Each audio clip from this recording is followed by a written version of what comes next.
মেলান্দহে মিথ্যা মামলা, অপপ্রচার ও নিরীহ পরিবারকে হয়রানির অভিযোগে মানববন্ধন। বিশেষ প্রতিনিধি, দেশের প্রত্যয় নিউজ ডেস্ক।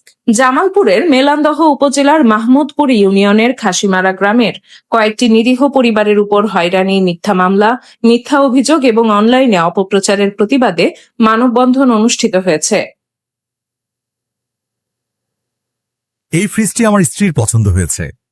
ফ্রিজটির বিশেষত্ব কি? ওয়ালটন ফ্রিজের ডোর গ্যাসকেটে ক্ষতিকর কার্সিনোজেনিক থ্যালেট নেই, তাই এতে ব্যাকটেরিয়া বা ছত্রাক গ্রো করতে পারে না, আর এ কারণে খাবার থাকে দীর্ঘদিন ফ্রেশ। তোমার পছন্দের প্রশংসা করতেই হয়। সোমবার ৮ মে সকালে উপজেলার মাহমুদপুর ইউনিয়নের খাসিমারা এলাকায় এ মানববন্ধনের আয়োজন করে খাসিমারা ও নলছিয়া এলাকার স্থানীয় এলাকাবাসী। এ সময় বক্তব্য রাখেন দক্ষিণ খাসিমারা বাইতুল আমান জামে মসজিদের সাবেক সভাপতি আব্দুল হালিম সরকার, আব্দুর রহিম, আসাদুল্লাহ ও হাবিবুর রহমান।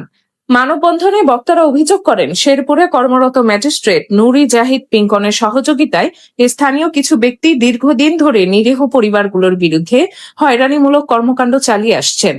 এ সময় তারা স্থানীয় ৬ নং ওয়ার্ড আওয়ামী লীগের সাবেক সাধারণ সম্পাদক পরিচয়ধারী মিজানুর রহমান মাজেদ, তাজুল ইসলাম, সোলাইমান, ডাক্তার সাইদ এবং আব্দুল হালিম সরকারের বিরুদ্ধে বিভিন্ন অনিয়ম, জমি দখল, মিথ্যা মামলা ও সামাজিকভাবে হেয় প্রতিপন্ন করার অভিযোগ তোলেন।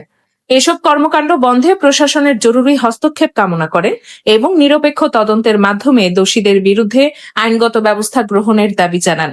মানববন্ধনে স্থানীয় গণ্যমান্য ব্যক্তি, ভুক্তভোগী পরিবার ও বিভিন্ন শ্রেণী পেশার মানুষ অংশ নেন।